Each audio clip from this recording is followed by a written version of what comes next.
Hi అండి, అందరికీ నమస్కారం. Welcome to my YouTube channel. ఈ వీడియోలో ఉద్యోగ పెన్షన్ల పెండింగ్ బకాయిలపై కీలక ప్రకటన. ఆ వివరాలు అయితే ఈ వీడియోలో తెలుసుకుందాం. వీడియో అయితే ఎక్కడైనా స్కిప్ చేయకుండా ఎండ్ వరకు అయితే చూసేయండి. అప్పుడే ఇన్ఫర్మేషన్ అనేది పూర్తిగా అర్థమవుతుంది. అలాగే వీడియో నచ్చినట్లయితే ఒక లైక్ చేయండి. ఇంకా సబ్స్క్రైబ్ చేసుకున్నట్లయితే మన ఛానల్ సబ్స్క్రైబ్ చేసుకోవడం ద్వారా నేను చేసే ప్రతి ఒక్క అప్డేట్ న్యూస్, ప్రతి ఒక్క వీడియో కూడా మీ వరకు రీచ్ అవుతుంది. ఇక వివరాలు అయితే వెళ్ళిపోదాం. రాష్ట్రంలో ప్రభుత్వ ఉద్యోగులు ఎన్నో ఇబ్బందులు పడుతున్నారు.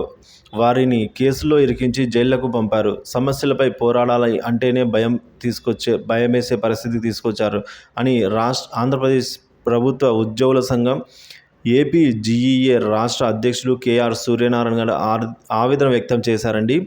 విజయనగరంలో ఆదివారం ప్రభుత్వ ఉద్యోగుల, ఉపాధ్యాయుల, కార్మిక పెన్షన్దారుల ఐక్య సమావేశంలో ఆయన ఈ విధంగా ప్రసంగించారు.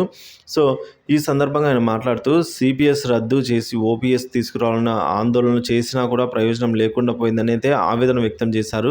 కొత్తగా జీపీఎస్ చట్టాన్ని తీసుకొచ్చారని, రాష్ట్రంలో ఏ చట్టం ఎప్పుడు వస్తుందో అర్థం కావడం లేదని అయితే పేర్కొన్నారు. రాష్ట్ర ప్రభుత్వం రాజ్యాంగబద్ధంగా నడుచుకోవడం లేదని, జీపీఎఫ్ సొమ్మును అక్రమంగా కాజేసిందని ఆరోపించారు. ఇక 483 కోట్ల నిధులకు సంబంధించిన ఖాతాను పక్కదారి పట్టించినట్లుగా కేంద్రమే ఈ విధంగా ప్రకటించిందని గుర్తు చేశారు. ఉద్యోగులు దాచుకున్న సొమ్మును ఎలా తీసేస్తారని కూడా ప్రశ్నించారు. ప్రస్తుతం ఆర్టీసీ కార్మికులు, ప్రైవేటు సిబ్బంది, ప్రభుత్వ ఉద్యోగులు తెలియని అయోమయ స్థితిలో అయితే నెలకొంది అన్నారు. ఇంకా మెడికల్ రీయింబర్స్మెంట్ పథకం విషయంలో మోసం చేశారని అయితే ఆరోపించారు. ఈ అంశాలపై ఉద్యోగుల్లో చైతన్యం నింపేందుకు రాష్ట్ర వ్యాప్తంగా సమావేశాలు నిర్వహించామని వెల్లడించారు.